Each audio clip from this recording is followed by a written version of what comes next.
manyoko so wiye kason son anamu Kia kwane bato we otomo ni o ya do mo si awie ya o Amo manyoko so wiye kason son den be mu o Kia kwane bato we otomo ni o ya do mo si awie ya o Kia se pa yanju o se pa yanju o ya kian sa pa yanju ka o kian ma se pa yanju o so si olele ya si olele o ya si olele lele o ya si olele yo si olele amo manyo ko so wi ya son dan be mu Kia kwane bato we otomo ni o abiyan mi do mo si awie ya o Kia se payan jiju o mama Kia se payan jiju o re sonson ke wo ya kian Kia se payan ju o Kia ya uri money mo re tole se ma bembe sonson bi Kia ya uri manyo e abato ni Passion même oh Kia ya we money more tole sia ma même pio abinyo be wo kia At Focus on Liberia, we discuss everything Liberia, from education to politics, arts and culture, entertainment, agriculture, history, religion, family, and technology. Focus on Liberia uncovers and showcases the best of Liberia and shows the world the truth about Liberia. We educate, elevate, and promote all things Liberia. We conduct interviews, panel discussions, debates, and more. Tune in to Focus on Liberia on Facebook and YouTube and be a part of the stories that make up the news. This is Focus on Liberia, and I am Dennis Jah. Hello, ladies and gentlemen, and welcome to yet another edition of Tough Talking Thursday on Focus on Liberia. My name is Dennis Jah, and we are broadcasting from Atlanta, Georgia. Ever since the President Boakai took office, and even before that, we've been wondering who will his cabinets be, the rescue team, who they're going to be, because based on the people he appoints, we understand how he wants to drive his agenda and move the country. Well, he has made several appointments. Tonight, we're going to be combing through those appointments to find out how President Boakai is going to, what is this mindset? Has he put this team together? And how is he doing so far? There are some issues. There are some triumphs. There are some setbacks. There are some things going on that we want to talk about tonight. So we're going to be looking through the various appointments and see the things that have been happening. Let me welcome Dr. Abdullah Dukle, a diplomat, a teacher, a journalist, and author. Welcome, sir.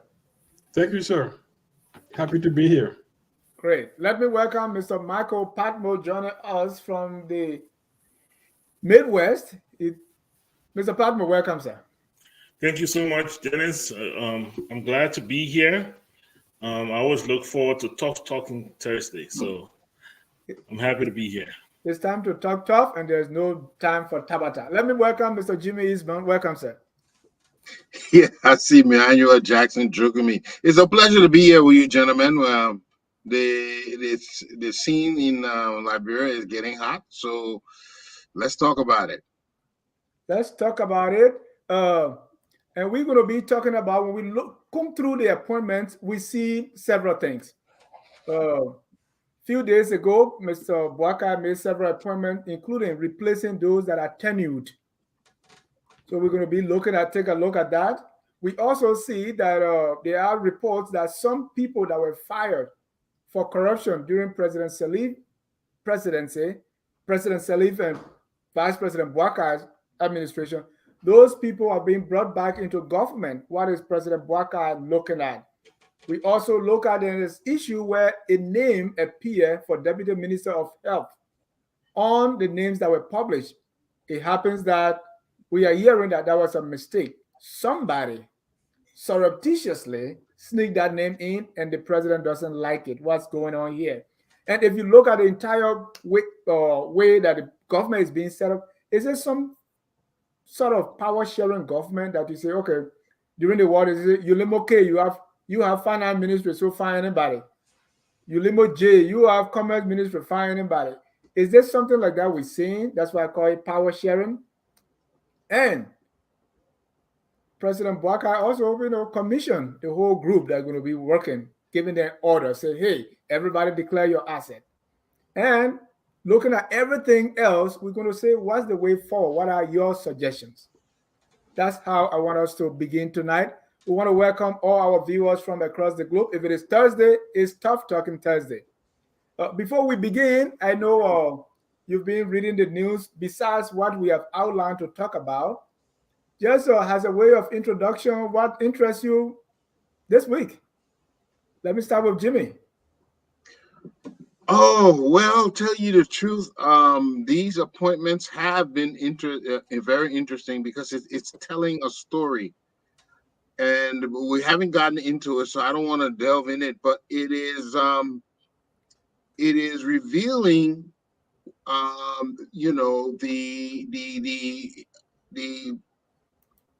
actions, the intricacies of politics. You scratch my back, I scratch your back. And I realize that is necessary to climb the political ladder. You need support. You need people that will do things for you while you're trying to climb. But is that beneficial to the nation?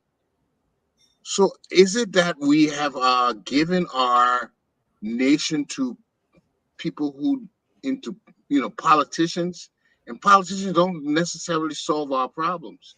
Is this really working for us? Because the games they play, some honest people like Dr. Dukia doesn't want any part of that. And even though he's willing to sacrifice and work for the country, he's not a politician to get into that dirty game. Thank you, Jimmy. Yeah. Thank you, Jimmy. Let me go to Mr. Padmore and see what interests him this week overall. Well, what interested me was, it seems like the university students are on something. They've given the president and his administration 72 hours. They've given a list of demands, and basically they're threatening that if he does not adhere to the demands, they are going to put thousands of people in the streets. So, we know, we're all well aware that rescuing this government, rescuing the people, we're not going to be an easy task. And we're all watching to see, how the president handles it. That's what's really captivating for me this week so far. Dr. Dugley. Well, I'm like everybody else. I think we are all watching the show from distance. The infighting, the outfighting, and all of that. But it is interesting. Jimmy makes a point, but at the same time, this is Unity Party. That has not changed. And if Madame Sirleaf won 2005 with Unity Party and some coalition people came on board, and then she took them on board. 2011, new coalition with some CDC people came in as, Eugene Nagbe and all of those guys. They came in, and then she, used them. So there is, our political parties are so fluid. When you talk about CDC today, you watch this government 2-3 years from now, you'll be wondering how many CDC people will be back in there somehow in different positions. And that's happened. It happened with Madame Sirleaf. It happened with George Weah. There were a lot of Unity Party people in the government. Some left, some came back. So, but it is Unity Party. It's not a new party. Boakai took Unity Party, reformed it somehow, brought in some new energy to suit his ambitions. But it is still basically the same Unity Party with few additions, people who came to join it, like Nyomli Kanga and Prince Johnson and all of that. And then they're trying to pull the piece of the pie on their side. So there's a fight for Unfortunately, we don't have this system where people talk about merit. That, okay, Mr. President, we are happy to help you to be president because you have an agenda that we agree with. Therefore, we just support you. We don't care who you appoint, as long as you appoint the people you want to carry out your agenda. No, we don't want that. We want tribal, ethnic, religious representation in government, as if representation makes any good thing for the government. And that's the unfortunate thing. I mean, that, we think to say, okay, we have to have some seats at the table. Yes, you can have the seat. You don't have to be there. Thank you. Thank you. I too, what piqued my interest the week is this breaking of the bush. I mean, the movie came up and people are all over it. I was not even sure of the name. What does it mean? Somebody told me, oh, it means they are graduating. And so, what I saw, I like it. I have some criticism about it because the way it portrayed the Sandy society, even though I'm not a member of it and I don't know enough about it, but it was like, certain practices which I think are bad practices, it say, hey, they're being condoned in the Sandy society. And the movie did not try to correct that or try to punish those who are doing some bad things. So I had a little reservation about that. But let's get started into today's Tough Talking Thursday. And I don't know how tough you're going to be, but looking at the appointment, let's start with, and Jimmy started talking about it already. What does this tell you about where President Boakai wants to take the country? How is he forming a government? And I give an example. Is it like power sharing? Is it like, okay, you scratch my back, I scratch your back? Is it that has the chairman of the party said swimming in the poo-poo water? Are people getting employed based on their poo-poo water credentials? What is it? I saw somebody say, oh, this person will say, oh, that person came from ACO, and whoever ACO, the slot is for ACO. So whoever ACO puts there is fine. Based on these appointments and how things are going so far, Mr. Padmo, what do you think is the mindset? What is driving these decisions? Right now, I believe the president is caught up in fulfilling political promises that were made during the campaign. And I think that is actually taking over the appointments, then actually trying to put into place an effective government. I believe that's where he's at right now. I think in the very beginning, they were trying to be more meticulous and trying to put in people that they felt would be effective. And then people started to grumble, and to quiet down the grumbling, I think they went political. They said, you know what? We're just going to go political. We're going to divvy up ministries, send in your names, and we'll just assign people, and we'll go from there. And I think, how do you then hope to run an effective government to deliver on your 100-day deliverables and do all those things when this is how you are setting up the government? I think President Boakai is setting himself up for failure. I genuinely believe that. I believe that's what's going to happen. He's not going to be in control of these people. When people, we all experienced this after the war, right? When MPFL got set in ministry and Ilimo J got set in ministry and Ilimo K, the loyalties were not to the people. The loyalties were not to the head of the country. The loyalties were to the individual organization that sent them there. And I think that's what we're going to see moving forward. And I think that will cause a great ripple in how President Boakai, I'm going to call him Ambassador Boakai, President Boakai, tries to run his government and hold people accountable. Dr. Dugla, do you disagree with Padmo? I cannot disagree with Mr. Padmo. My little brother. No, I cannot disagree with him. But I would add, though, that, he makes a point. I think we still are in that culture, post-war culture of divide, except when you're a strong president to do it.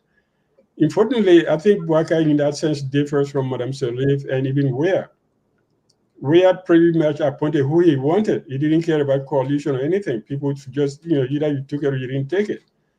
Sirleaf did the same thing, at least for the first term. I mean, she appointed probably some guy from NIMBA to be Minister of Education, but she brought people from outside to be ministers at key positions that nobody had any control over. So I think this case, Boakai put himself a challenge, but then again, it should have been expected. I think the first government administration after an election is sort of a thank you government, no matter where you are, either America or Japan or anywhere. You want to thank people and say, okay, I want to give you a job, but it doesn't mean you got 6 years. You can replace them. You can move them around. You can say, okay, thank you. But, of course, dangerously, as Michael put it, the sense of entitlement, people come in and say, I represent this faction in the government, therefore I cannot be removed, and I'm entitled to this job. Yeah, that's a dangerous, thinking that could go into the government. And I hope Boakai will not allow it, and that he will find a way to do the magic of politics. Dr. Dukley, if let's say if we have the same Warren fashion mentality, so let's say if you reshuffle, because the slot belongs to LPC, you will still give, even though you are reshuffling as we are hoping, or as you are hoping, you're going to still give it to that group. Yeah, but no, or you see a mix-up. No. I think Boakai's challenge would be to not see the spot as belonging to a particular political party, but rather I see the person who is responsible for that job and say, if you do it correct, I'll keep you. If you don't do it, I'll replace you. Then I can replace you with a donkey or a cowboy. That's so that he has to be able to make that difference from the beginning, that you are here, okay, UPP sent you or LPP sent you, whatever it is, I'll take you in, but you are you. That position doesn't belong to a unity party or whatever. It belongs to you now, as long as you serve me. And then the day you don't work, you're gone. Somebody else comes in, and that's, I'm not going back to unity party or that political party and say, give me another John Brown to replace the one I'm firing. So Boakai has to stand on that. And the first time he does that, then people will understand that he can do it. But if he goes back and say, oh, I'm minister of this, yeah, I'm firing this guy, but send me somebody else, then he'll create it and, recreated that Warren faction mentality. And that would be very damaging for the country, as Michael put it. Let me hear what Jimmy says about this. And Jimmy, one example I want to give you is the economic freedom fighter. The guy said, even though this is for us, but it should have been, and I'm paraphrasing, it should have been the chairman, not me, right? So that's really scared me. It's like, oh, okay. So President Boakai is not really looking at people's credentials. He's looking at this Warren fashion kind of thing. Your take, Jimmy. Yeah, it is very apparent that this administration is very sensitive to the supporters that were be part of the campaign. Very, very sensitive. Let's give, for example, look at the other day, the chairman of the party held a protest because he didn't like the way the appointments were going. He said the ordinary UPs that supported him were not getting, and he encouraged protest. Today we see he's been appointed as chairman of the board on Port Authority, chairman of the board. We've been seeing various signs like that the government, the administration immediately responds when there's been some protests and thing around. And now that is the game of I do understand the politics and trying to satisfy those political elements before they get disgruntled and you see protests all around. But can that provide a functional government? You see, you're going to have to perform at the end of the day, unless performance doesn't mean anything. And we have history where apparently you can perform terribly and still be popular. But unless performance doesn't mean anything, then you care about these things. But whereas you have to move the needle, you have to improve agriculture in the country. You have to improve the commerce and thing in the country, where how the things come through the port, how the taxes are levied, how the duties. I mean, I saw a record the other day of all kinds of exemptions to various. So there are a lot of. They're gonna uncover a lot of mines that have been created that people have been exploiting on behind the scenes. Now, if you're going to come there to rescue, you're going to come there to correct, you're going to have to take a very strong stance, and it has to be moral, and you have to be erect. If you're going to bend to any kind of little pressure, then you're not going to go very far, because the 600-pound gorilla that even his predecessors talked about, they cannot fight corruption. So if you're going to fight it, if you're going to actually move the needle, then you're going to have to be much stiffer than yielding to the sentiments of those that supported you. Right, and let us not forget that there were new appointments today. Emmanuel V, Assistant Minister of Planning at Mines. Carlos Edison, Assistant Minister of Mines. Cooper Passway, also at Mines. Sarah Kabal Jones at Foreign Affairs. Anthony Clark Tume. We see Maritime got a new boss now, Councilor Nito Zaza Lihi. And then our own man, Robert Wilmot Monsieur Kwade, Permanent Representative, International Maritime Organization. But these appointments are also not without some issues. As I said earlier, there are people, let's come to the Deputy Minister for Administration, the former representative from Nimba County, the Ganta area, the one who was defeated by Musa Bilete in that election. Roger Duma was elected, and Focus on Labrador reported today that it looked like somebody just put his name there. It was not originally there, right? Jimmy, you heard that too, right? What does that tell you? I mean, we expect these things to happen. During President Salif's time, according to say, well, when they even make the hand bill, by the time it gets to where it's supposed to be printed in hand bill, certain things are put in there. The same thing looks like it's continuing. Let me start with Dr. Dukley. He got experience with this kind of thing. Yeah, but the surprise is that I'm just surprised that it didn't happen sooner. They say it been happening, except that the person it happened to now. Yeah, and then we didn't discover it sooner. I mean, these are the things that happen. I mean, I think President Salif time it happened so many times, and then finally she had to get rid of the whole office. People just sort of I don't know. It's some sort of dishonesty that you take a paper to your boss and then pretend that it's something different and then let him sign it or her sign it, and then you give a job to somebody who's not. So the problem is, what is Boakai doing about it, though?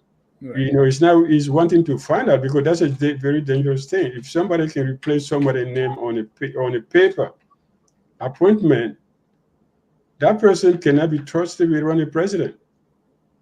Whoever that is cannot be trusted. You never know what they will do next. Exactly. They will take something out, but they may bring something in. So these are little things that you say, okay, that's what I say when you see somebody steal an egg, somebody's going to steal a cow. So you got to be careful. You don't say, oh, it happened. I wish, I hope that Front Page Africa will go ahead and investigate on their own as a media.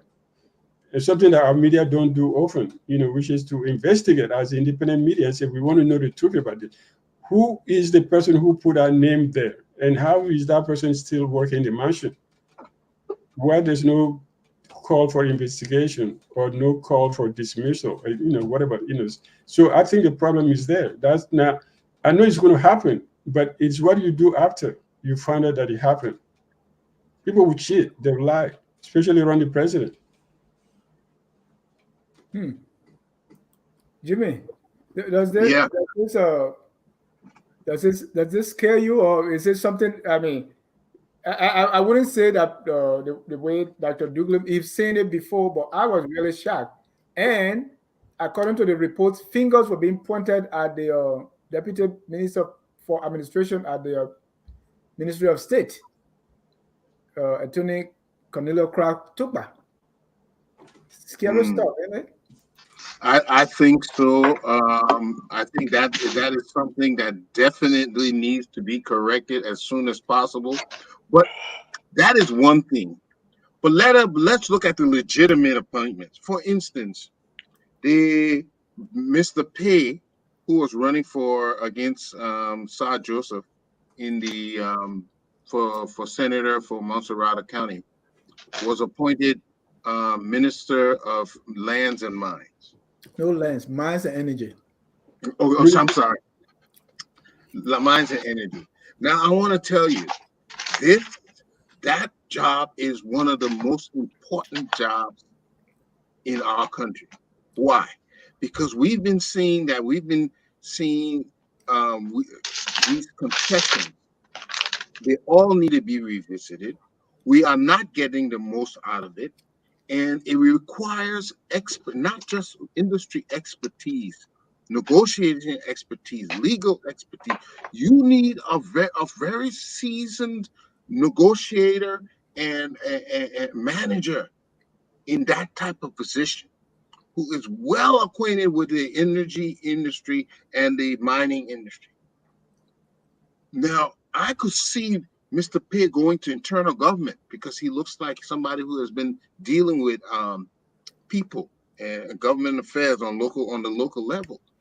But that kind of position, you needed a seasoned industry professional, not necessarily an engineer, but he had to be seasoned in the area so that he will provide the guidance and the advice. And let me bring you back to the issue of Roger Duman.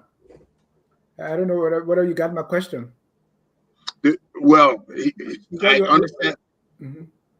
I understand his name was just simply added there without the knowledge of the chief. Somebody else's name removed. It was replaced. It was not just added; it was replaced. He replaced somebody's name. That is unscrupulous. It's criminal. Do you think it's a crime? Yes. It's not a crime, but it's not a crime, I would say, but it's definitely a misdoing, and it should be punished. If you do not correct behavior, it will continue. And that kind of behavior has to be corrected immediately because it erodes the trust and integrity of the administration. And what do you recommend President Boakai do to this person if that person is found? That man should be dismissed. You have to set example. You have to set example so it will not be. I know that man. According to the reports, they said fingers were pointing to Cornelio Crack Tupa, who's the deputy for administration. Whoever did it, when you found out whoever done it, of course they might say it was a mistake. They may have it, but it has to be followed with some punitive action to discourage. But do you think that person was stealing eggs and now they're stealing cow? The cow coming. That's just an egg right now. The cow. You think that's an egg? Yeah, I believe. I don't know how someone with conscience. It's almost as if they figure that the president doesn't know what he's doing. How will you just simply replace somebody as if he wouldn't know? He wouldn't notice it. It wouldn't happen.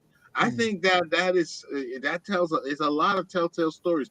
So if somebody were to do that to me, I would ask myself, what, this person doesn't think I have my faculty about me, that I will know this? Honestly, I would have to remove you from the position, and maybe I'll consider you down the road, but immediately you have to be penalized for that sort of action. Jimmy, I want to get that toughness out of you. Say it like you mean it. Let me go to Honorable Greaves. Honorable Greaves, we have the appointments are going on now, and this thing about the Deputy Minister of Health being replaced by somebody else. What is that person thinking that, okay, the president will not know this, the president can't read it, let me just do it. Or maybe the person have been doing search in time past. What's your take? What do you think is driving that kind of action, and what will Boakai do or should do? Unmute yourself, please. Can you hear me now? Yes, sir. Okay. Was it an appointment without the consent or the acquiescence of the president? The president appointed somebody, and someone went and changed the name and replaced it with their choice, perhaps. Their favorite person. Oh, wow. That's. I mean, that's a textbook of undermining leadership and authority. Because how do one get to I don't even know where to start, because I'm baffled. If somebody can be brave to that level of usurping the president's decision in a special administrative appointment, that is only privilege to the president. And I mean, that says a lot about the regime. So there are a lot of things that we need to find out. So we're looking at one individual right now who might have been the one allegedly carrying the action. You might want to think that he got his confidence or this bravery in him to do something like as such from a whole clique, from a whole team who are like, okay, we give you the backing, we support you, you go ahead and do this. This is our choice or whatever you. And you see, this comes back to the whole initial point of this administration. Since they took office, there are a lot of things that have been done that got people scratching heads, especially for an administration that we're all told and made to believe, and also had high hopes and courage in the leadership, especially in President Boakai, for his time and experience in government. We had anticipated something more refined, something more robust, something more dignifying, or whatever term you want to give it. And to come to this point where we're already experiencing this painful, this slow startup, and now to hear some of these things that the government has not even stayed 1 year, it hasn't even gone 6 months, and we're hearing all of these kind of proceedings that are taking place amongst people that are supposed to be trusted. And we talk about people coming into power, especially public service. But where's the integrity? Yes, we can have the intelligence, we can have the energy, the charisma, but where's the integrity? So that's why I always tell people that all those things have to have a balance: integrity, intelligence, the energy, charisma, is reciprocity. But if you lack the first one, forget about the rest. And those are some of the signs we're seeing right now. So I mean, it's just mind-boggling and discouraging, disheartening to hear that these things will be happening right in the face of the president. So similar thing happened, I remember, once in President Salif's tenure, but that was a different situation, and it was dealt with drastically. And I think that Adugla can recall, it had to do with one of her advisors who went behind her and appointed somebody without her consent and acquiescence. So I'm just hearing about this. I wish I had full knowledge on this, but with what we're seeing, it's just disheartening, because it showed a lack of leadership, a lack of control, a lack of teamwork, and undermining, and we don't know what's happening. You know, there's so many. That's why I said in the previous discussion, there's so many sound bites everywhere that we're just looking at objects and looking at things and happenings. And if you look at the real administration, the real central administration, and the work of these people that's supposed to be like elevating and reinvigorating the spirit of the Liberian people, there's nothing done. People are still crying for the price of commodities. People are still crying for the high economy. People are still crying for hardship, unemployment, underemployment, all of those things. None of those things are addressed. None of those things are touched. We're just going so far away. Talking about audits. And if I have the time, or do you want, can I learn now, or you want me to just go few more seconds? The issue. Yeah, the issue. I will come back to you. Okay, go ahead. Yeah. All right. Thank you. So that takes us to the next thing that is happening, right? In these appointments. People were working at Water and Sewer, they stole money and they were dismissed. One of such is Notu Japa. He served as managing director of the Liberal Water and Sewer Corporation. And Patrick, who was dismissed for alleged out of corruption when he served as the operation engineer on rehab water treatment. Well, these two, they've surfaced back in the Boakai's government, even though they were dismissed when President Boakai was then vice president. Dr. Dukla, you keep saying, oh, this is Unity Party, right? Yeah. So, well, is it that go and sin no more, or they have repented? No. I'm not sure. I know. I remember they were fired, and I'd just like to know what happened after they were fired. Were they investigated, taken to courts? Were they fined for something, or they just say, okay, let go? Because then you have a justice system that has done nothing about it. Then you say, okay, well, they make it say I'm innocent because nobody came for me. They just fired me. That's one thing. And also when we come back to Mr. Greaves' comment a little bit, I think this is one action by one person. And I think to blame the whole administration of being, of lack of robust or dignified action because one person did something. It's something that you didn't know because you just learned about it. I think it's kind of like stretching it. I don't think it's, we should indict the whole government because one person did something bad. I think we should force the government to take the necessary action to make sure that it doesn't repeat itself. I think the case that happened with Madame Selif was not just the appointment, that people were brought to her to be signed and she thought it was something else. They said, no, we changed it, and it was not changed. So I don't think, I agree with you. It's a problem, it's problematic, it's a crime. I would say it's a crime to change the directive of the president. But I would not indict the whole administration because of that. I would say it's a personal issue that need to be dealt with, and the responsibilities may go to wherever they go legally. But I won't indict the whole government or the whole administration. So on those, they say formerly corrupt officials show up again in President Boakai, especially Vice President Boakai was part of the decision to dismiss. But I would say I don't know what happened to them after that. Right. So do you think that these people have come clean and say, "Oh, President, they lie on us, so yeah, see our hands, we are clean"? Yeah, because if you fire somebody for corruption, you need to take them to court. You have to take them to court. There's a justice system, and Madame Selif did a few times. I remember the case of LTA, for example. Brobley, who was at LTA, went to court, and the managing director of the port went to court. Vani Sherman was faced with court. So if you have not gone to court, the guy could say, hey, you know what? This was all misinformation. And because Selif sent a lot of people to court. You know that. Are not just small potatoes. But if they were not sent to court and they were never investigated and nobody went back and said, okay, this is what you have, this is what you did, this is what happened. So therefore, you are a criminal. They could say, hey, our hands are clean. Nobody could ever prove anything against us. It was just remorse. So allow me to come in, John. Yeah. One of the reasons for our mediocrity, the reason why we are performing so poorly, because we compromise, we accept compromise, we accept impunity. If somebody has committed a crime and they have stolen, they should not be allowed to take up government position again. There should be a law. But Jimmy, that's my point. My point is what happened after they were fired. People get fired sometimes on lies. They got fired. Nothing happened to them after that.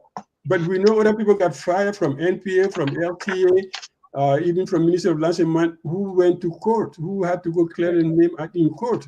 If they have never been taken to court, they can always argue that, hey, tens of people went to court during Madame Selif's time. If we never went to court, nobody came for us. Therefore, we are innocent.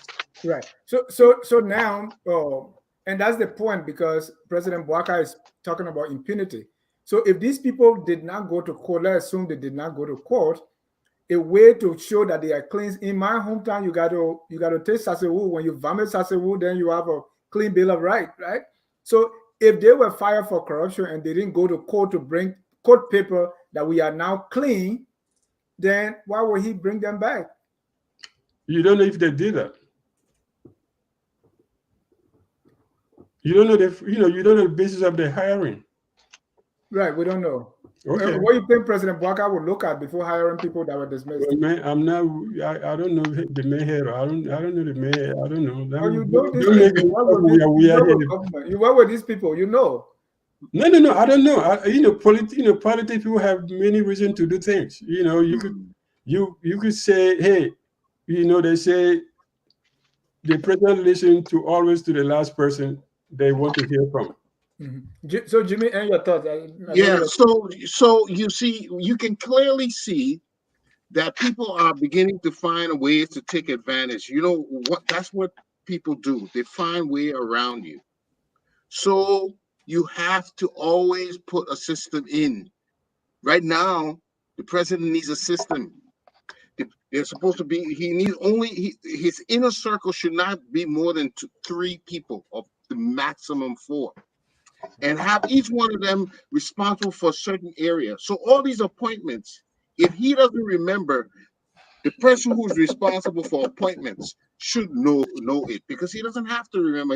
He's aged. We can understand that there are certain limitations you have after a while. So what is required now, that he cleverly delegates to a small group these responsibilities and make sure that they are taking care of it.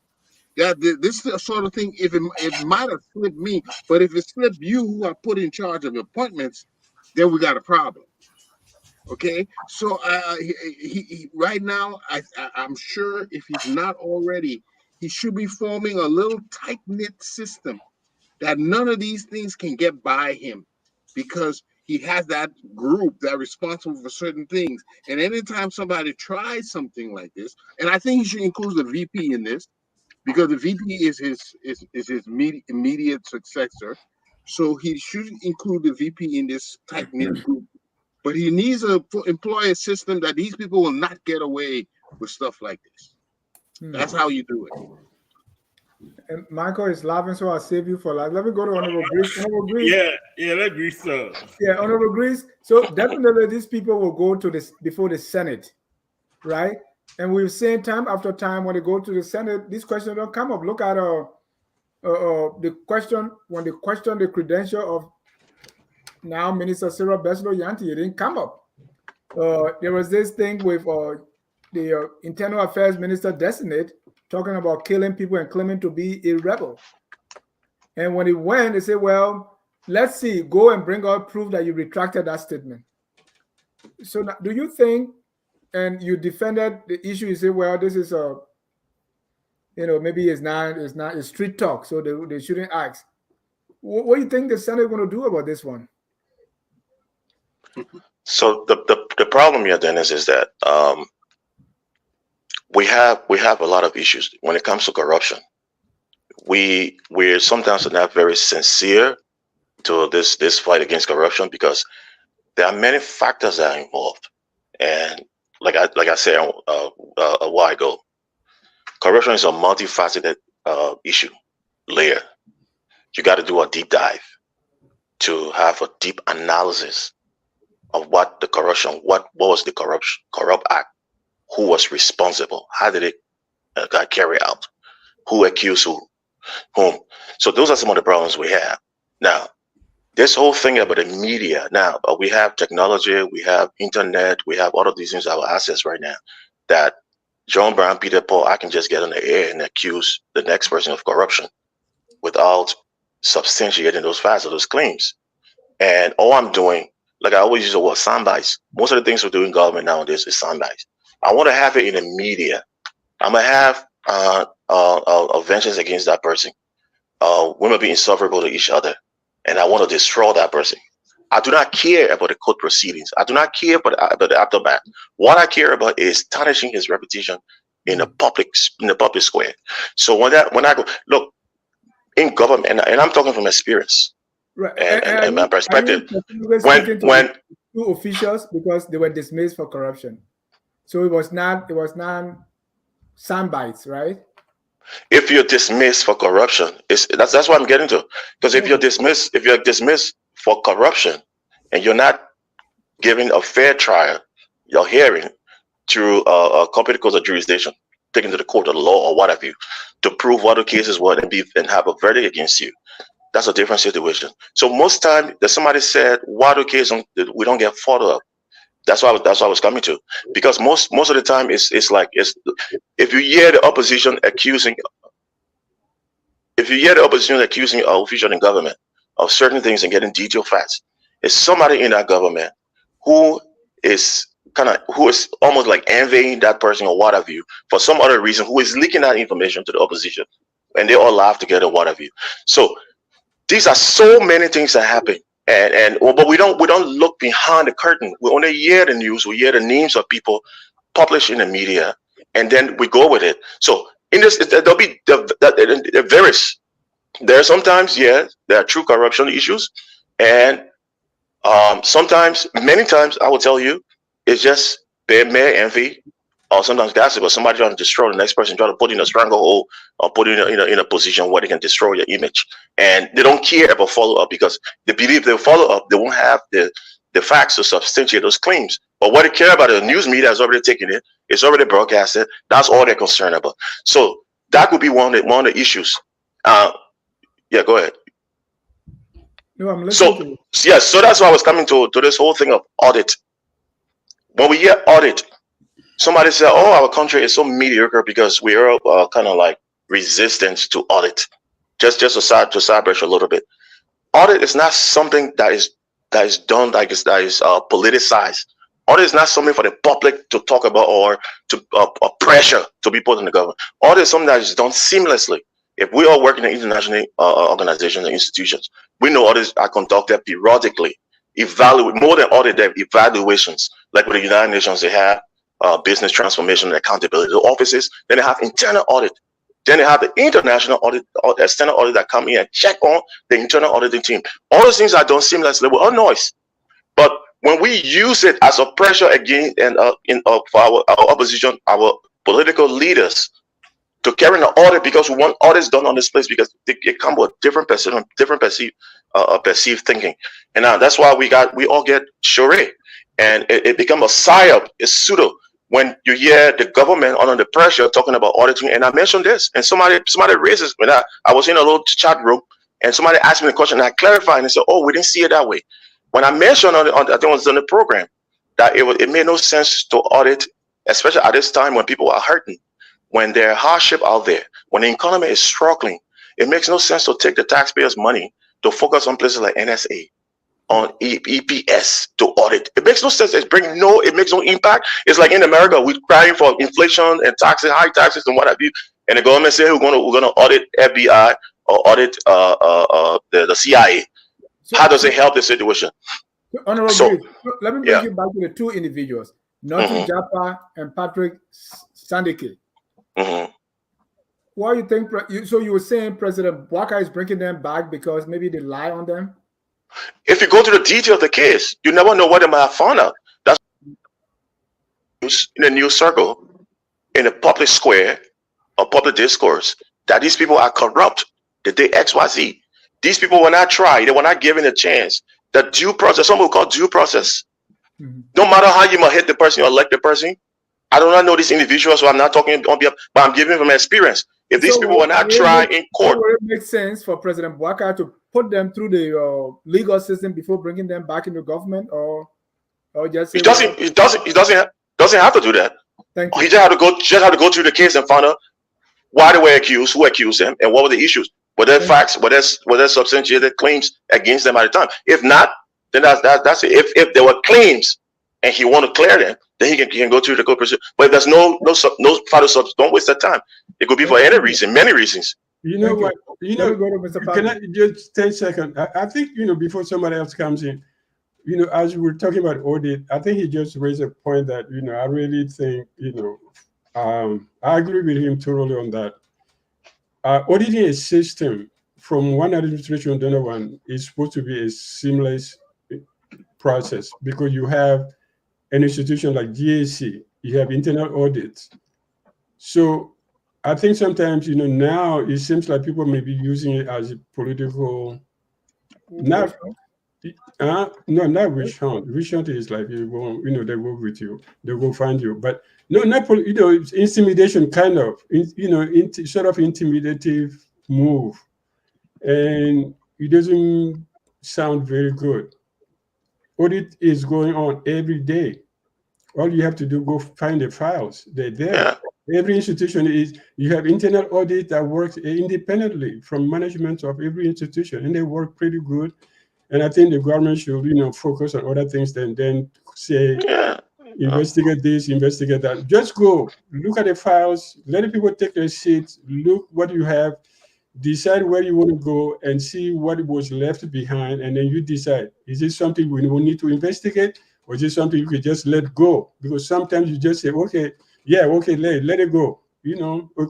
Car, yeah, let it go with the car. Thank you.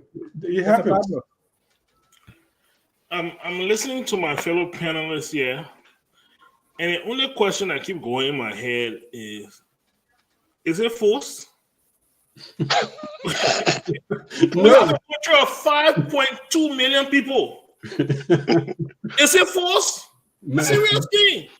Even if let me go from the view of the appointee, right? Or the appointed. You are in government. The people lie on you. It damages your character. Okay? It come back again and you submitting your name one more time to go enter that same abyss. Yeah. Where you lying about? They live in Liberia. Well, that's a say. They live in Liberia. So that's a say. Let Mr. Padmo continue. Okay. Look, the president came in and said we're bringing change. It's been 6 years since United Party left government. United Party did not leave government with a smooth record. The president even stated that. And he blamed it on the other people and said, me, I'm a Parker. If I had been there, I would have done it differently. Now you are there. They bring all the old people from back there again to bring it forward. Where's the change? Where's the differently? I posted all the time and said, is the president finished appointing Ellen Goldman? Because at a certain point, I have a looking at you appointing Ellen Goldman. We have so many things have happened. So many people have developed themselves. A lot of young men have gone for studies. They have matured themselves. Why are we fighting over people that have questionable character? I'm not saying they are guilty, but they have questionable government performance. Why are we fighting over those people? That is the part that I can't get over. Right. That is why I keep asking myself. And maybe the only answer I can find is that what happens when you elect an old man? No. It's this system of compromise. We compromise too much because look at what was said the other day by a prominent politician. We know each other, right? Right? We're all family. We can't prosecute. All those kind of statements. Judge, I said that. We compromise all the time. And when you compromise strict rules and standards, you become mediocre. So we have now anybody with a half education. When I'm talking about education, I ain't even talking about having a degree. I'm talking about somebody who knows how to do things and can perform to the level that you want them to. We don't have those. We have anybody once they can pose as they know, we allow them to pass, and we cover for them when we know very well these people are not capable of doing the job, and we always cover for them again and again and again. Okay, so when are we gonna? We will never move this country until we put efficient people in the positions. If that person is not efficient, they don't know how to change things and make things work. Like just now, they don't know what kind of system to employ to make things work the way they're supposed to work. It's not going to. I don't care what you do. He can be the nicest person. He can be your friend from childhood. If that person doesn't have the skills and knowledge to implement a system, they will not be able to change it. So why? Unless you just want to be like this forever. I think the problem. Let me ask this the same question. Padmo asks you. If force, my brain job, I can't get it to be signed superintendent. But you will take someone whose name was dragged in the mud and fired, and because this person has so much expertise, this person brings so much to the table. So you have to take them in the midst of the corruption allegations that have not been cleared. You know another thing. Hold on, Jimmy. Okay. Is it force or no grace? It's not a matter of being forced or not forced. I think it's just due diligence. It's respecting the right of everybody, regardless of where you find yourself. You can be out in the public, in the private sector, in the public sector, or what have you. We're all entitled to our rights. We're all entitled to a fair process. So if there was some internal wrangling between officials or between police, and somebody got tarnished, and it was adjudicated, not adjudicated because it didn't go through court, but it was clarified, it was determined rather that that person was falsely accused, or those facts didn't even make any sense. You cannot deprive. It didn't make any sense, or it was not even truthful. You cannot deprive the person of the ability of coming back to carry on the task. Secondly, when it comes to political public service positions, we have a lot of qualified people out there. That's why I say, Liberians not qualified. I try to differ with that. We have a lot of qualified people out there. But when it comes to the privilege, enjoying that privilege, that confidence that is reposed in certain individual, that is left with the president. The president wants people who can jumpstart his team, who have the experience, who have been there before, who will not take a lot of time on the job training, who already know exactly what to do. So some of those things come into play. That's why you find sometimes there are people who are maintained or people who are recycled. It's not that they're better than everybody else, no, but because they've been there and they know exactly what to do. So you'll find that, and that's a privilege. And that person, also you got to have the person got to enjoy the confidence of that person. You got to have that confidence invested in that person, no matter what ones. With all the qualification, education, what have you, it comes down to that loyalty, that honesty, and the integrity.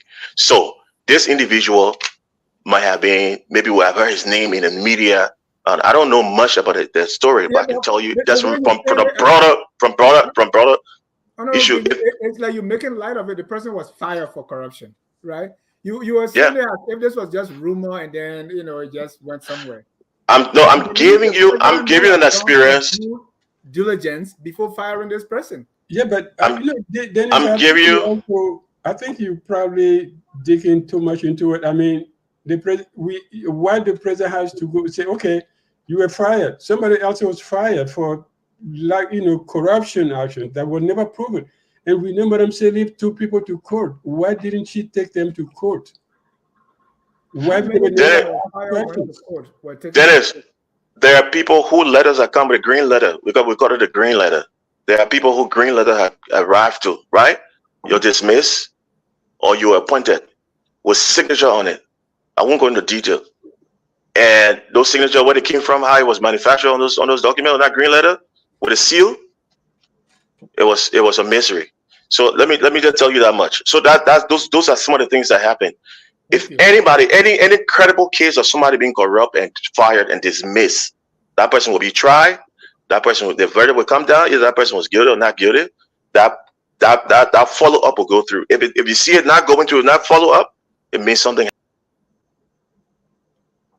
Let me give you one quick story. Let me give you one quick story before I land. Yeah, the quick story. When I came as Consul General, right? And when you come with the appointment from Liberia, then you take office, and then you have to be accredited by a State Department to function as a working person, diplomat or whatever you. What happened? I got involved with the Society of Foreign Councils in New York, where you have all the representation around the world. Yeah. And everybody doubted me. They said, don't waste your time. You can't win. Why you want to be president of the Society of Foreign Council? All the big and powerful countries. Where Liberia come from? Who know Liberia? Representing Africa was Nigeria, South Africa, Egypt, those big countries. And I said, hey, I'm going to go in this race, and I'm going to go there, and I will win. I got in that race. Guess what? I won. The first person I told was the president. The president was aware of the whole thing. In fact, she even helped craft my help me. She and I brainstormed my speech, my concession speech, and all of that. Your victory speech. I wrote. Say. Go ahead. My victory speech. Yeah, thank you. My victory speech, and I wrote in order. Why I didn't put it in the Liberian media? Why I didn't put it all and publish it all in the papers? Because I was following the ethics, the tradition of the foreign policy of Liberia. So I wrote the ministry, or the Home Office, to alert them that this are happening. I gave them I said the whole package of everything, informing them. The ministry had to be aware, and then from there they can decide if they want to publish in the media, or whatever or not. So I couldn't do it on my own. People were telling me all the council, like, go on, but you put it or publish it, send it to front page Africa. I said no, I will go through the procedure. That's what I know to be. I never got a redress. I got redress only from the president. I copied the president's office. The president got the information, got the communication, and called me and congratulated me. The ministry never congratulated me. Whoever here I didn't see that. I called. They said, oh, I think we saw it, but we'll get back to you. And that was it. Then a team, just short, it's going to be finished. A team come to visit New York and come visit me. And among the team, the people I know that I trusted, and I said, okay, I don't normally tell people in my residence. Come and visit me at my residence. They go to my home. They see how my home is structured, where I live in Manhattan, Midtown Manhattan. Ah, chief, you live in Midtown Manhattan? You live in this place? What have you? That news go back to Liberia after that person left. The next day I get a call. Guess what? Audit. The late Usador Gay, who was the GSE boss, she was then at the Inspector General at the Ministry of Foreign Affairs. I get called. They're going to audit me. You know why they audited me? Because I won this position. How did I win this position? Nobody called me to ask me to discuss with me. Secondly, how I live the way I live. How I managed to own a condo or a place in Manhattan. How and the way my place structured, the way I treated them. So I'm giving you a little hindsight. And when things go out. Yeah, but that's good. Thank you. Let me go to, because tonight I want us to go to our last point here, because we want to. I'm falling asleep now. I've been in the last one. I want to keep the show as short as we are. Don't go to sleep, my man. Yeah, but you guys talking. You didn't hear that one. I say I want to keep the show as short as we are presidency. No,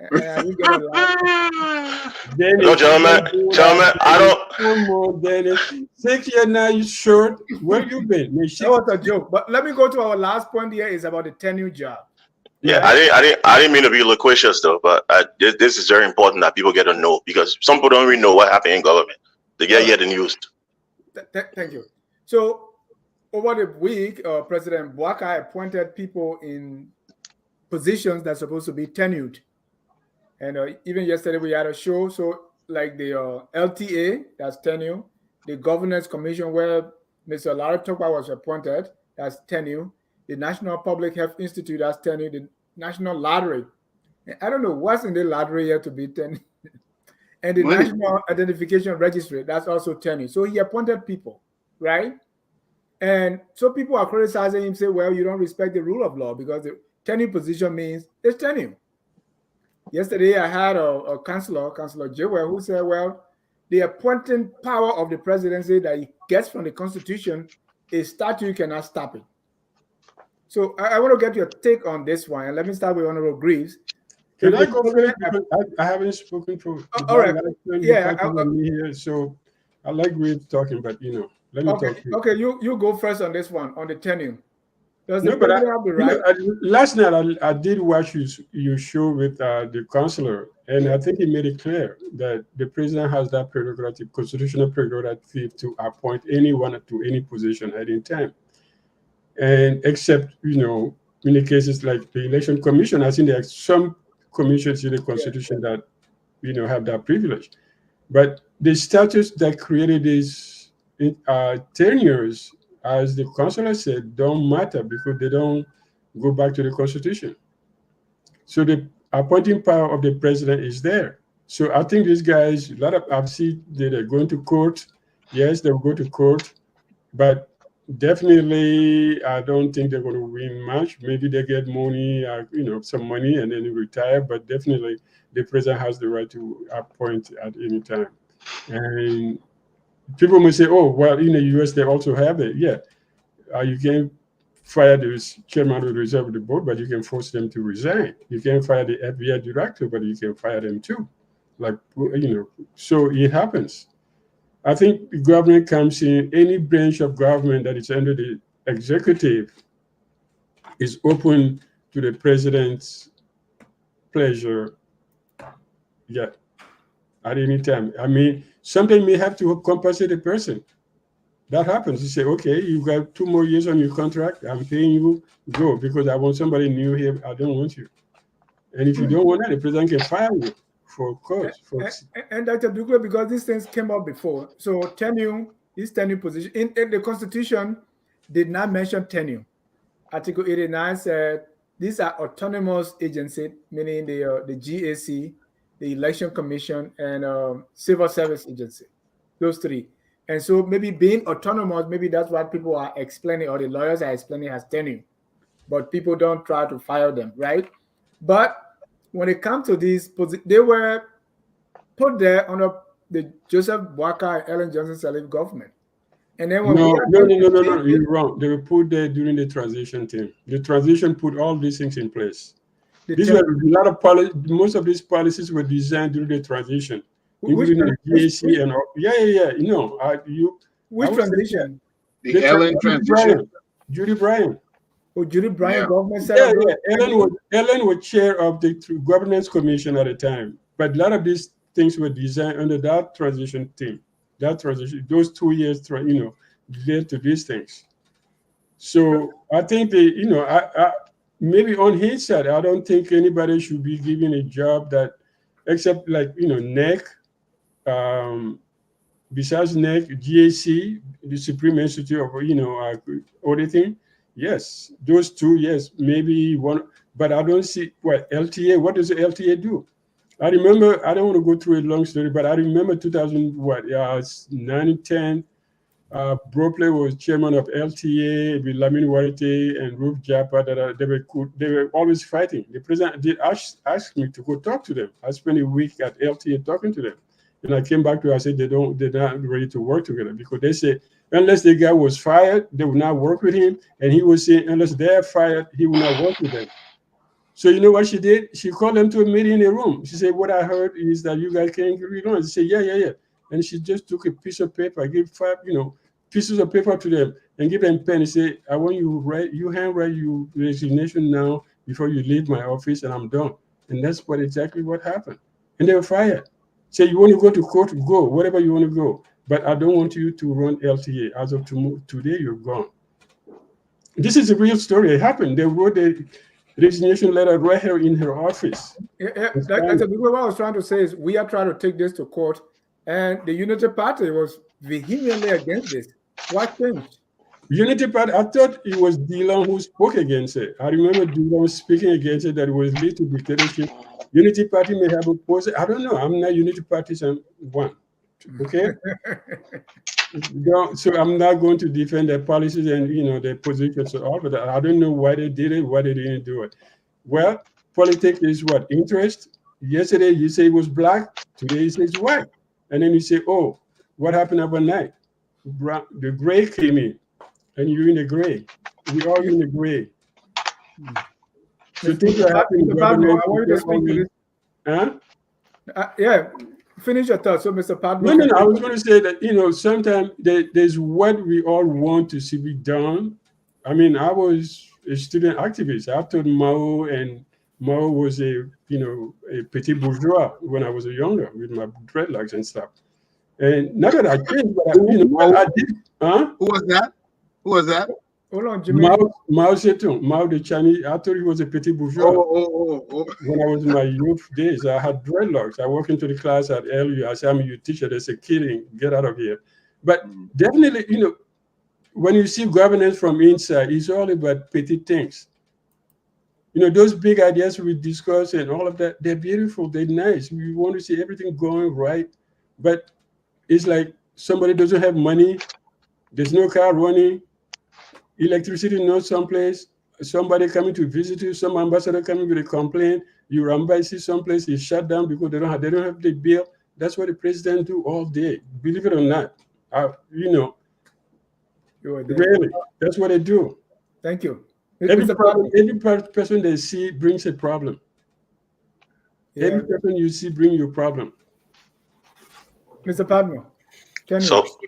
Okay. So tenure. Look, my position is very simple here.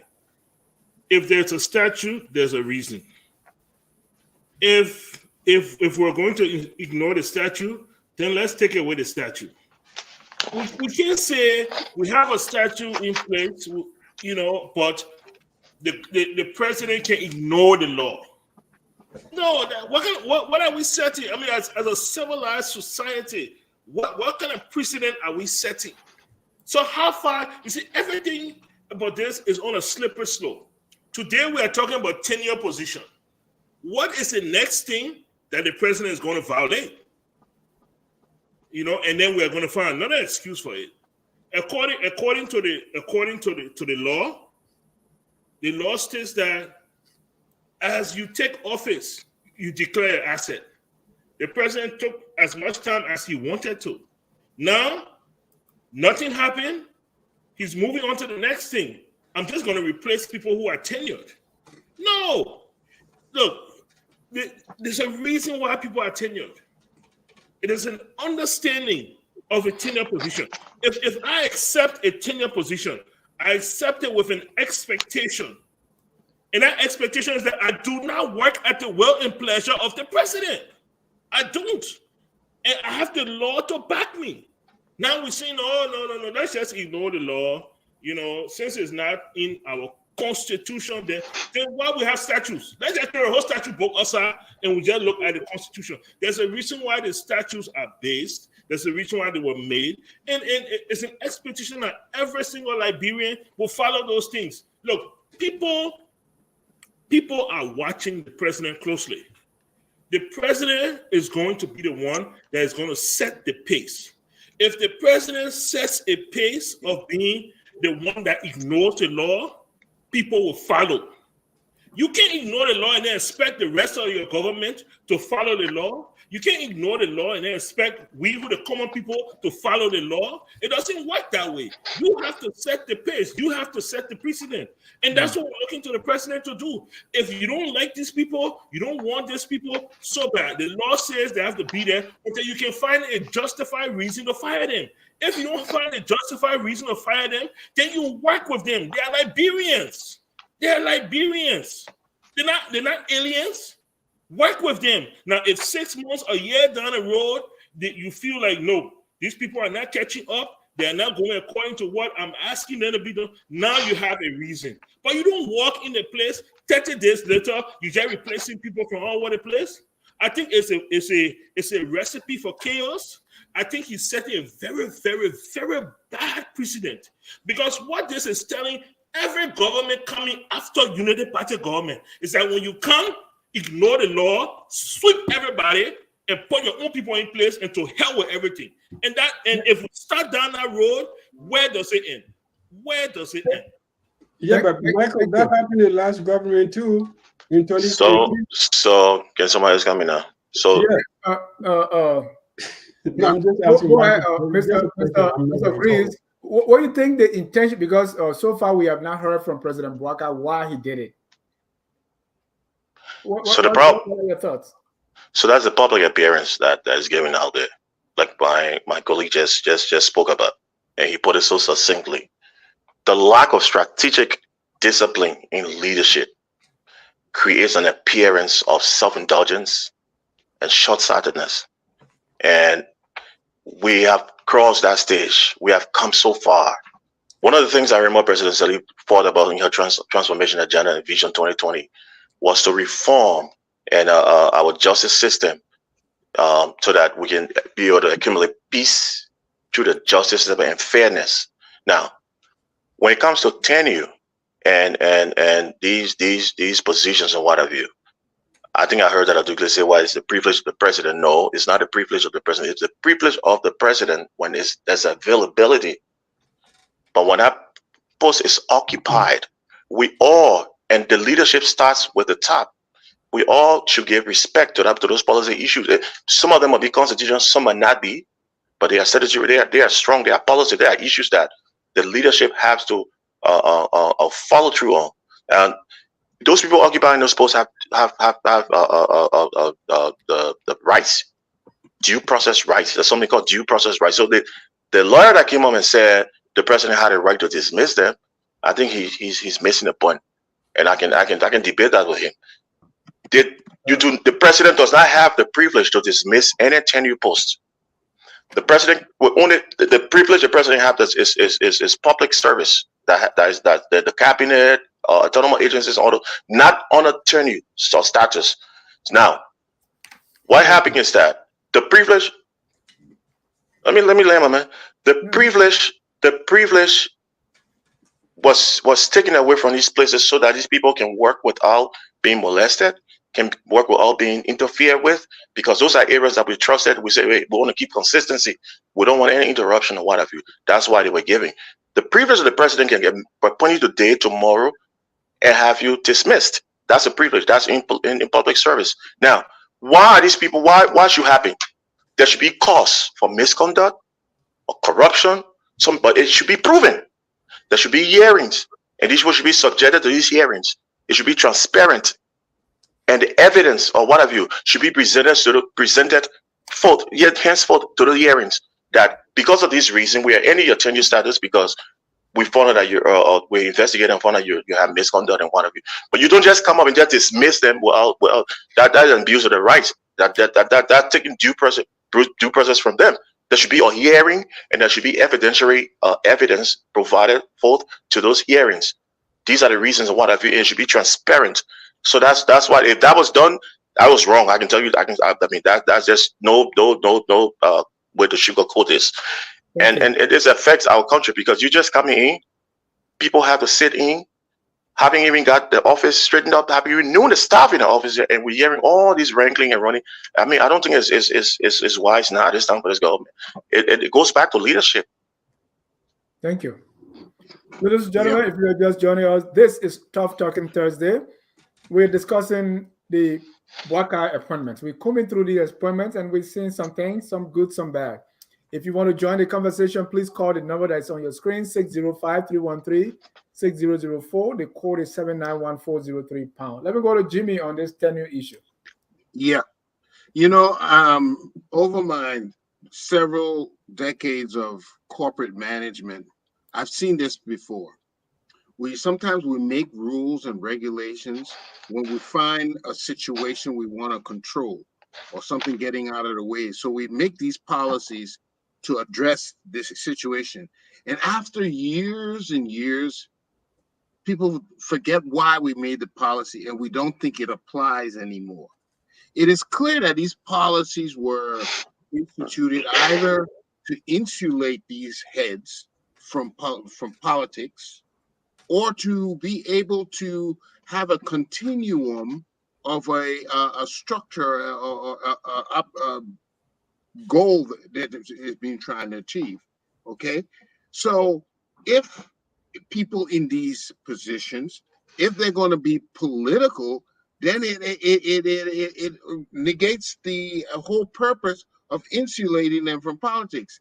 And if they are trying to achieve a objective in specifically an industry or something, then they have to have the requisite expertise. And I like to speak to this LTA appointment, for instance. The LTA commissioner is responsible for that commission is responsible for policy decision making, regulations when it comes to that industry. They oversee the industry. In other words, you have to grow. They're trying to grow the industry. We're talking about technology advancement. The other day we heard about educating technology. Well, the LTA creates or finds avenues to enhance the environment for the spread, the growth of telecommunications in the country. So they're responsible for spectrum allocation. They're responsible for international engagement and how we relate to other places. But look at the person we're trying to get there with zero, zilch experience in the industry. What will this person accomplish? So it is all about appointing people, giving them a job, but not accomplishing the aim and objective of the position. We have lost sight of why these positions are there. They are supposed to affect a change, have an impact, not just be a job that you go, somebody takes pay. And we've lost sight, complete sight. I want to tell you a personal story. When the last administration changed over, I went home. And they were telling me, we got other positions here. I'm like, unless you have something specific for me to do, that's the kind of thing I'll be interested in, but not just to get another position. And that's how these positions are looked at. All they want is a job. I want to have that position, not to make an impact in the country. And this, I think we have to go back to the rudiments. Let's get people on board and understand that this position is for a certain thing. Can you achieve this, and this in this position? And if you don't, we'll move you from there, then you have no qualms. But I think we lost complete sight of why we put these jobs and why these people go to these jobs. I think it's lost, and we have to revisit it. Yeah, I just missed one point right there. I want to go to the phone lines now, because we want to keep this under 2 hours. So you can come back after let me get some callers in here. And what I want us to prepare for at the end of the show, we want you to tell us your suggestions, how we move forward with all the problems and issues that we have identified so far. Keep that. How we move forward? You go be you go be Sanu County Superintendent, and you go be Minister of Internal Affairs, and Padmore Minister of Education. Mr. Greaves, you can stay here with me. So I could make this point quickly. I don't get miss. Tenure position. Mr. Graves, please hold on. Yep, the time you took. Okay. Yeah, let me bring in callers here. Elvis, you're the first. Go ahead, sir. All right, thank you, Mr. John, and hello to the panelists. First, I really want to agree with Mr. Padmore on his last submission. I think he's right. The precedent that President Boakai is setting is a wrong precedent to set, because in practice, the president can break any law in the country and not be prosecuted for while he's in office. So if any president wanted to be a lawless president, it could, because the Constitution protects them. So using that faulty excuse that the Constitution protects you so you can do whatever you want when it comes to tenure position and not respect them, I think that says a lot about just President Boakai's character. One of the things about this government so far that we're looking at, one of the characteristics is poor vetting and poor due diligence. You're seeing it now with these people who were dismissed for alleged crimes of corruption. Even the appearance of impropriety should not be allowed in our government. If Joseph Boakai had painted himself to be this man of integrity, somebody who is for the rule of law, and you bring these people back, it shows a lack of due diligence and careful vetting. We've seen it in many other places where you have to remove people and put somebody else there, put them to another place. I mean, come on. This farcical image that we have in our mind of who President Boakai is, we have to now see the realization that he's just a same old Liberian politician. He's no special guy who's going to bring any kind of integrity into this government. The same people that was around Ellen Joseph Sirleaf that made him lose to George Weah, of all people, by a very wide margin. It's the same people he's bringing around him. It shows that he's not even thinking about a second term. He's going to do what he wants to do. And when it's time for re-election, he's not even going to be there to contest. So he doesn't care. So for me, it's only reassuring me that I know who Joseph Boakai is, and he's continuing to prove that to me. Mr. Palmer, you're right on the mark, and I think people on the panel gotta agree with that. You can't do this. You have to respect the laws. If you disrespect the laws, other people coming after you will do the same thing and will use the justification of, well, ain't Joseph Boakai did it. Mr. Jai, you can talk about what about is it next president coming, whatever Cummings or whoever else will say, well, the former president did it. If you don't hold me to account, then I can do it too. I'll leave it there. I don't want to take too much time. Thank you. You took a lot. Let me go to Mr. Freeman. Hello? Yeah, go ahead. You're live. Okay. I'm Wanda Freeman.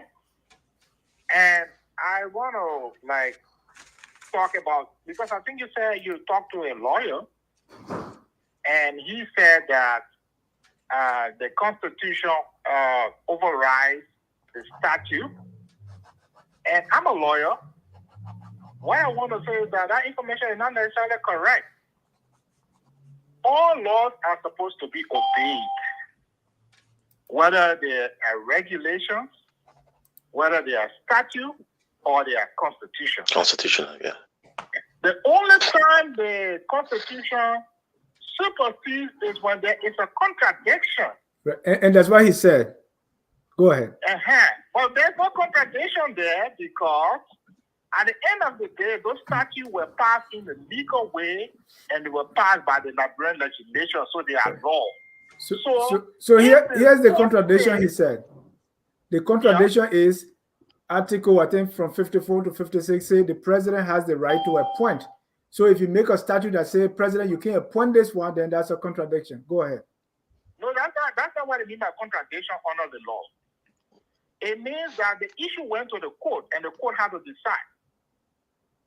And if the court is going to decide, they're always going to side with the Constitution. But if the matter has not gone to court for the court to decide, then Judge Boakai doesn't have a choice. He has to abide by the statute. So he doesn't have a choice. He doesn't make the decision whether to override a statute. No, he doesn't make that decision. That decision is made by the court. If the court says, okay, you can override the statute, then he can. But until the court says that, Joseph Boakai does not have that right. You know? And it's very unfortunate because Boakai paraded himself as some kind of governance guru, 50 years experience. And I try to keep track of his blunders, but the blunders are just too many. It's just too many in a short space of time. So let the world know, let people know in Liberia that Boakai does not have the right to interpret the statute. Only the court can decide. So until the matter goes to court, he has a binding obligation to abide by every piece of law, whether regulation, statute, any other law in the Republic. He must abide by it until it goes to court for interpretation. Thank you. So I just wanted to make that point clear. Yeah. Yeah, and you're welcome to join our Justice Forum, so you can have people to debate what you are saying. All fine. I wonder, any other time. I'm sorry, last time I talked to him. All right. You know, we'll talk offline. Okay, thank you. Welcome. All right. Let me bring in Stephen O. Adams. Olu, you're live. Yes, good evening, panelists. Good evening, panelists. Good evening. Good evening. Good discussion. I must say, I would be remiss to say that it seemed like the rescue train crashed before he even left the station. Having said that, I'd like to address specifically this issue of tenure and LTA and LTA. First of all, the tenure, the statute, those statutes that were established to prevent the executive from interfering in the running of the various agencies, LTA and others. LTA particularly, because I work as a consultant at the LTA for a brief while, defining the spectrum of the country.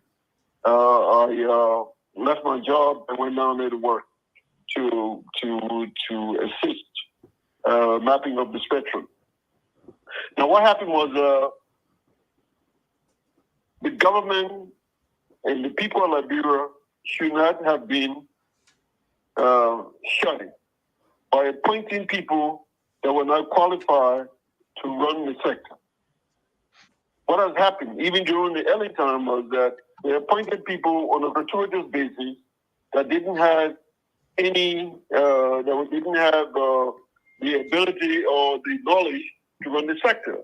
Thus, the sector had continued to regress over the years. Moreover, over the George Ware period, they just appointed all kinds of people in the sector. There were no key performer indexes to create standards that would suggest that our telecommunications sector was in fact growing. The current crop of people at the LCA obviously didn't fit the bill, but it didn't give the current president, the right to remove people just willy-nilly. Because once you do that, you allow other people to come in succeeding administration to appoint people on the basis of friendship. If you look at the people in the current appointment that has been made by Mr. Boakai, those are not people that are telecommunication experts. Those are not people that have any business. Exactly. And in fact, the telecommunications sector is going to continue to regress. So I just wanted to make this point that. Thank you. Thank you, Mr. Adams. We still got more callers here, so callers, please be brief. Let me bring on Mr. Tedman. Tedman. Hello? Yeah, go ahead, Tedman. You got 1 minute. Yeah, thank you, Dennis. Thank you to the panelists. I mean, the show is very interesting tonight.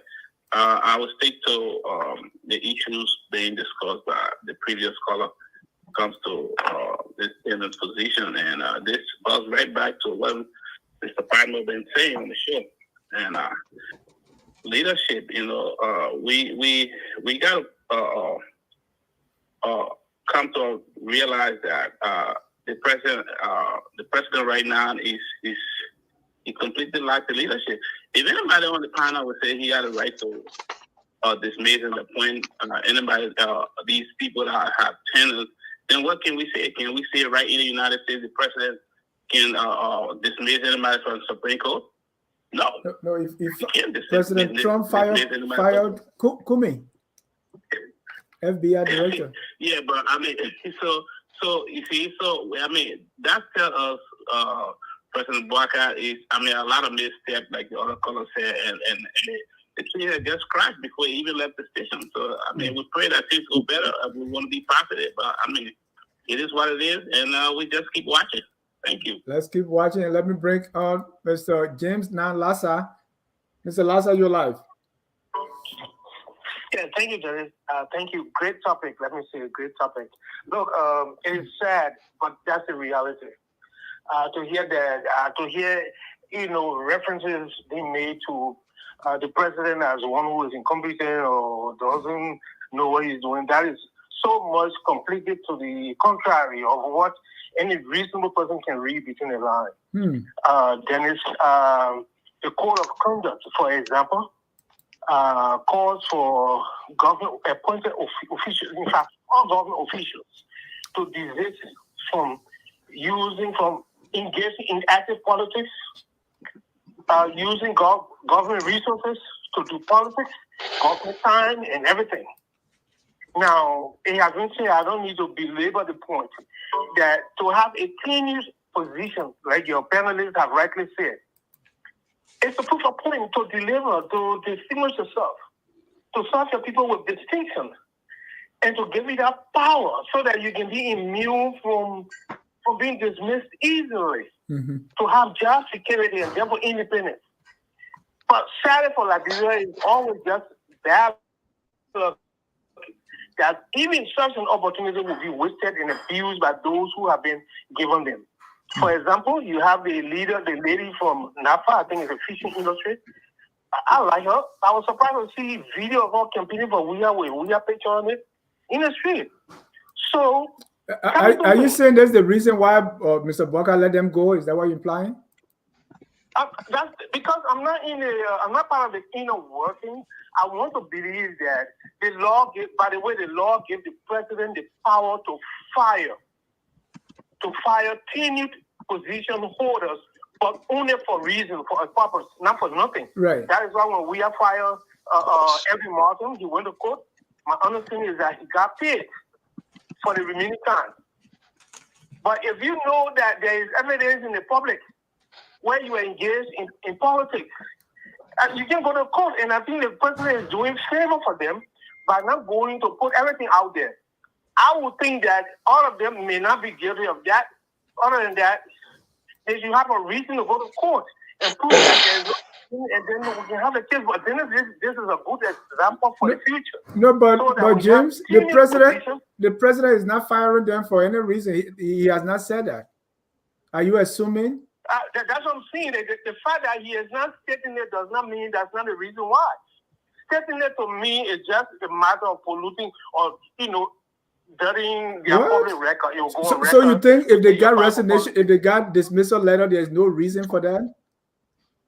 I think that's even worse. I don't know that they were dismissed. I think they were simply replaced. Right.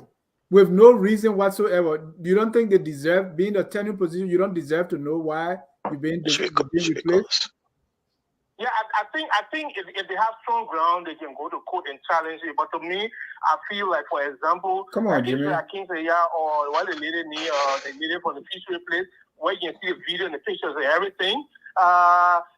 If you don't need any reason for that, other than the president could put it there, and that would just be a bad record for you against young people. Jimmy, this is not right. You are confusing me.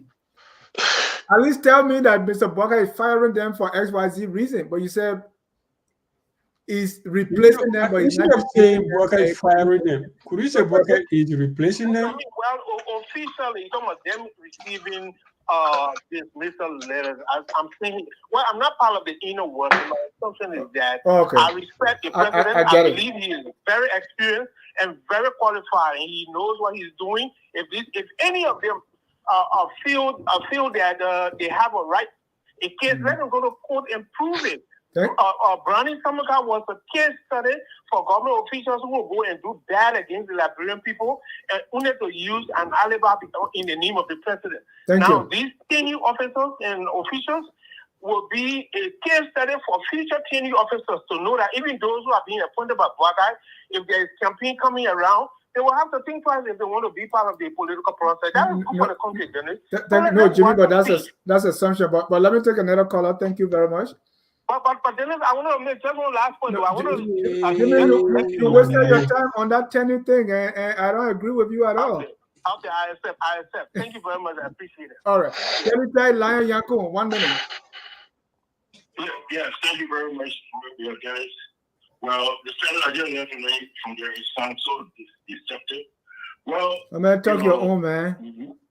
You say cool people from Israel. Are you telling somebody? I just want to tell you that my earlier analysis of Joseph Boakai really comes to life because definitely Joseph Boakai, including every one of you, every one of those who put out President Weah.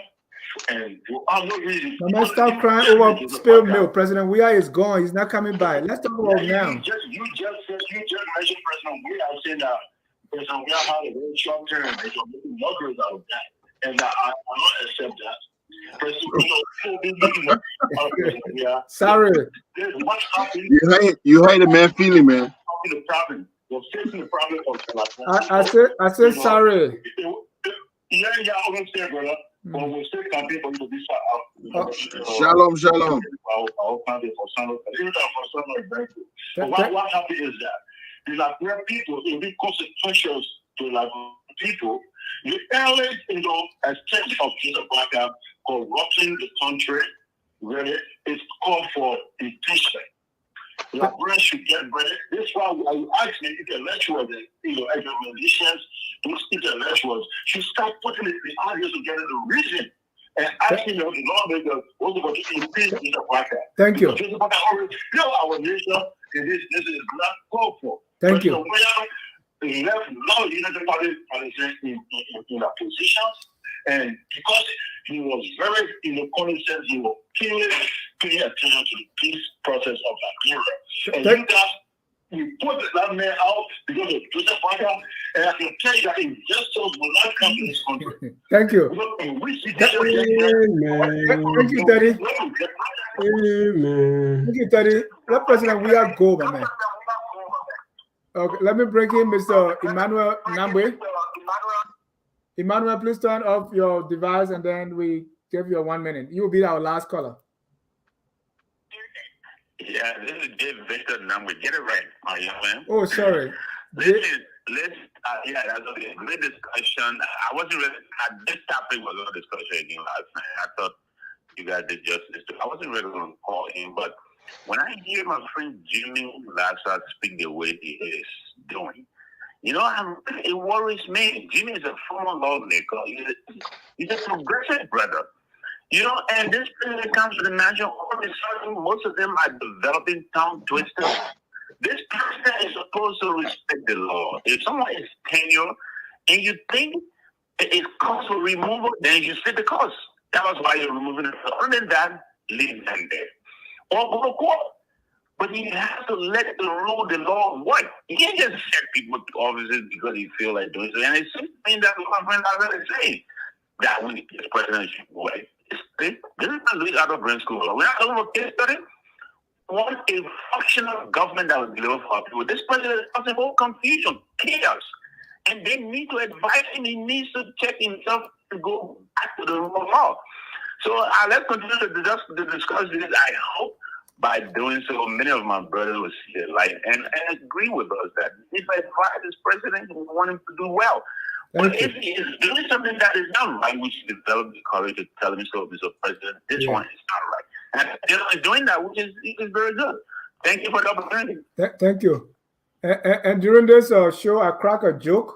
I said the show was going to be short like we are presidency, and Teddy didn't like that. Teddy, I apologize.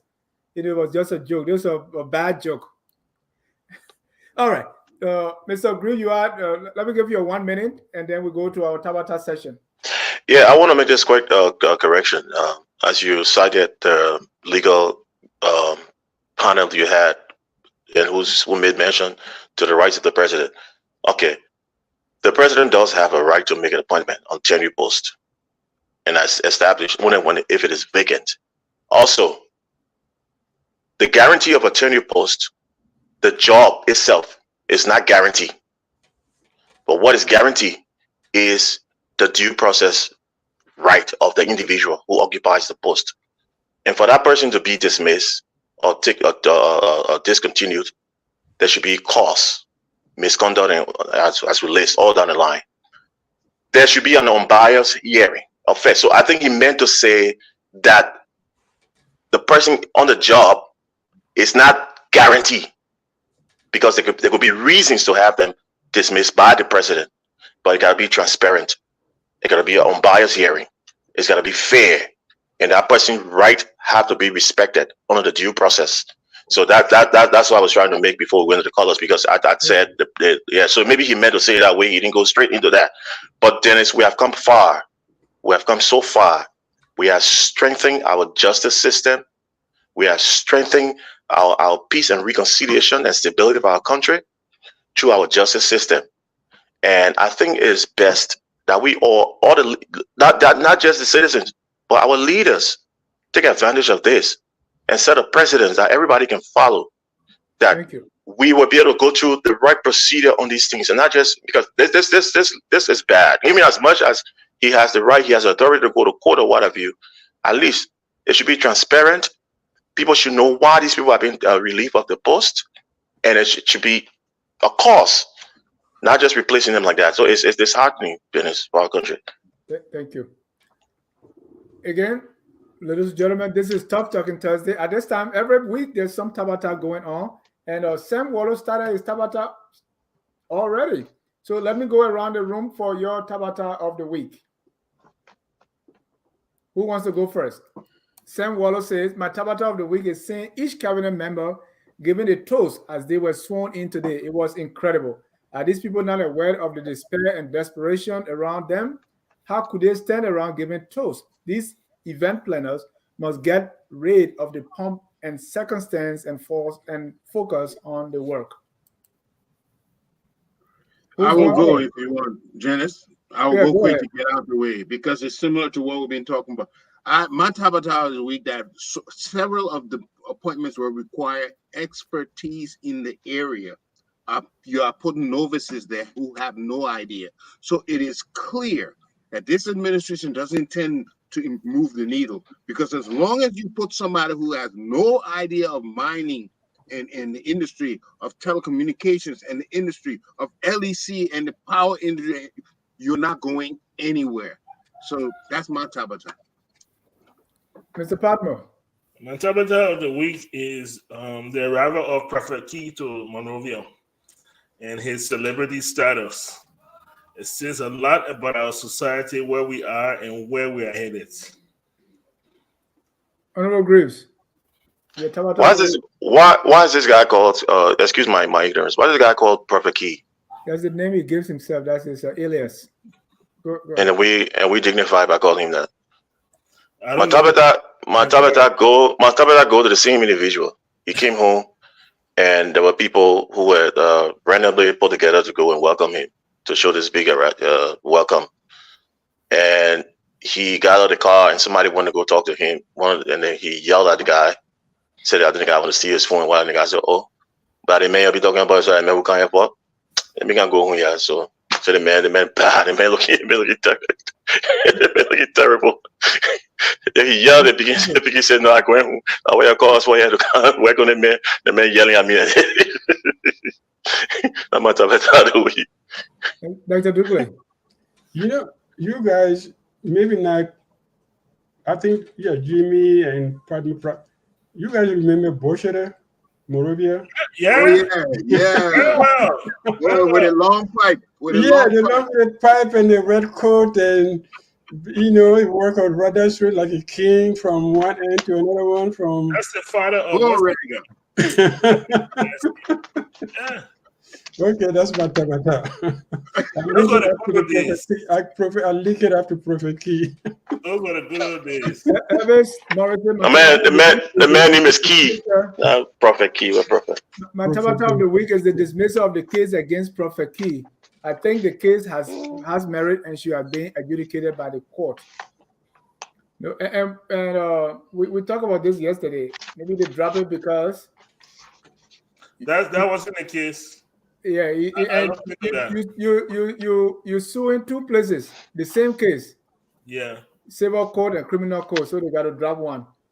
So they dropped the criminal one? Yes, because according to the counselor, he said that's a legal, thing. He assumed it was less pending.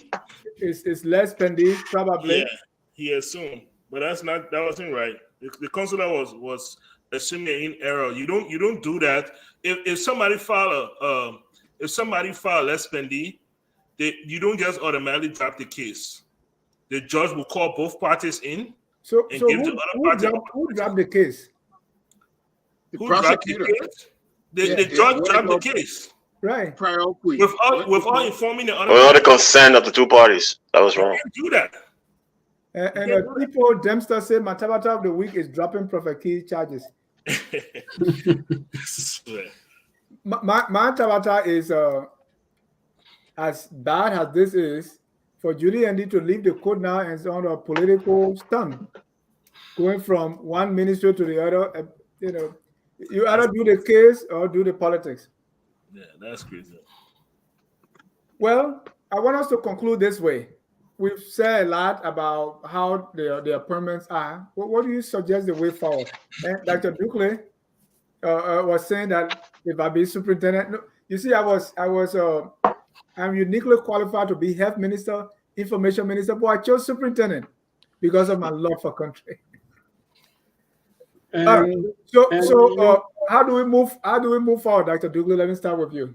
No, I think we move forward if we all take a breather and say, okay, we just came out of a 6-year chaotic government.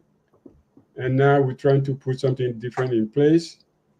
That Joe Boakai is going to move at his pace, and all this criticism about lack of leadership, lack of strength, lack of vision. The man has not taken power yet. It's been a month. Yeah, it's been a After month. 1 month? No. Listen to me. I got my closing now. Okay. The man got 1 month, and he got 5 years and 11 months to go. So hold your horses, my friend. Liberian. People know too much book.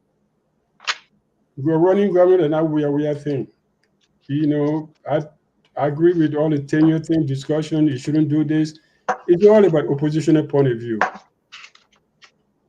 Really, I mean, everything you said about Boakai and this and that, I agree with some of them, but a lot of it is also political. A lot of it is, from your opposition point of view, and because you cannot tell a government that just took over 1 month ago after it's been in opposition for 6 years, or you're not efficient, or you're not doing things right, or you corrupt, or you lack of capacity. I would just say, hey, give the people a chance to do their work.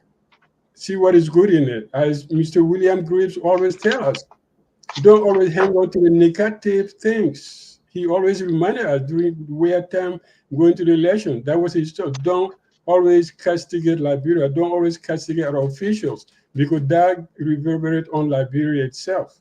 So speak up the good things and see things that can get us somewhere, not just criticizing. I agree with you 100%. I disagree with you. What I'm saying is, Jimmy, please hold on. Jimmy, hold on. Let me go to Mr. Green for his closing. Oh. And we're talking about, with all the things we've said, how do we move forward? What are your suggestions to the administration? And you have 1 minute for closing, please. Yeah, I think one of the problems also is that the administration itself has to be blamed in some format, because they brought a lot of these ill will onto themselves. The 100-day deliverables, all of those things they were doing. I thought, and I said this before, I thought it was unnecessary. And the first time they brought the arrest and the 100-day deliverable, no cars stuck in the mud and what have you, and we knew that failed. And I thought, sometimes you say, what, when all else fails, tell the truth and move on. I had expected that the administration would have come up to the public, hey, there was, and I said from the onset also, manage expectations, because they are often seeing unforeseen circumstances that might come about. Sometimes you might think everything is good or what have you. When you get in that seat, it's a different ball game. So don't make too many promises. Don't come too much. Don't come too high. And I was the simple. So manage the expectation as you deliver for the Liberian people. So when 100-day deliverable failed, I thought they would have moved on to a broader roadmap plan that will expand through the tenure of the 6 years instead of coming back. I was astonished when I saw another plan with a 100-day deliverable. I was like, well, why are they doing this? Because it's already, the train already left the state, gone. You can't bring it back. So just let it go. Cement those successes of the previous administration. Start working on those things. Take your time. Put your people in places. Let them get strategically in position in office. Start going through the paper trails. Understanding. Limit this audit thing, because audit will take us nowhere. The taxpayers' money that's going to go in thin air, and we already have hardship. A struggling economy. You can't afford to take money behind audit right now when the officials, the ministers, have not even started offices yet. Because when the auditing team comes, they're looking at paper trail, yes, but they're going to do investigation, talking to the heads, and the head of this institution have to be able to give an understanding of what is there and what. And these people have not even got into office yet. So some of those things needs to be. Dennis, let me land, please. Some of those things needs to be submerged and push for a little bit, at least minimum 6 months. When the ministers are starting office, are going through the paper trail, can have the opportunity to sit with auditors and explain what they meant and all of those things. Then all those things takes place. Now we need an executive pen. We need their executive authority. But you start looking at regulations, reforming regulations, what have you, temporary fixes with a pen, executive action, and have the hardship of our people at least burden down a little bit. Then you can start doing expanding other things. Leadership has to be decisive. It has to have a plan. It has to have a vision. Because of the lack of vision and lack of plan, that's why we have people appointing people in positions that the president is not even aware of, and that comes back to leadership and to address that. So all of these things that we are the important thing, cement the successes from the past administration. Thank you.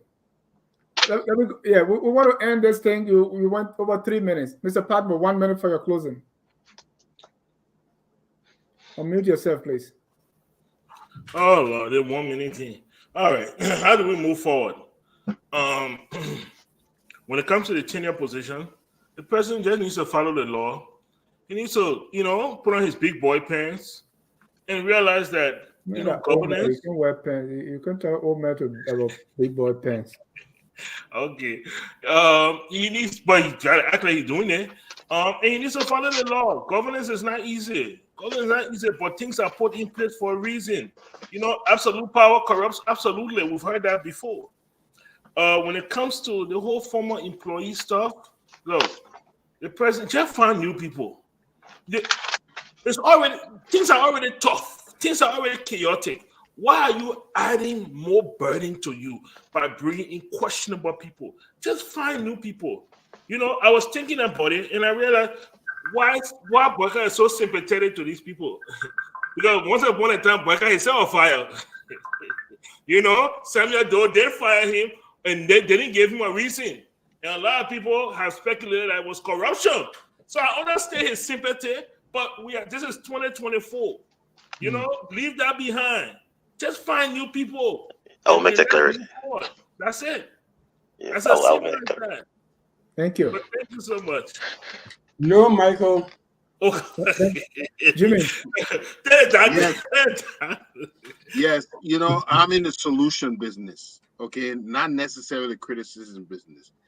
I am confident that Vice President Jeremiah Kuhn will infuse in this administration his youthful vigor and business expertise. He should be actively involved, contributing to the shaping of policies and the participating of personnel selection.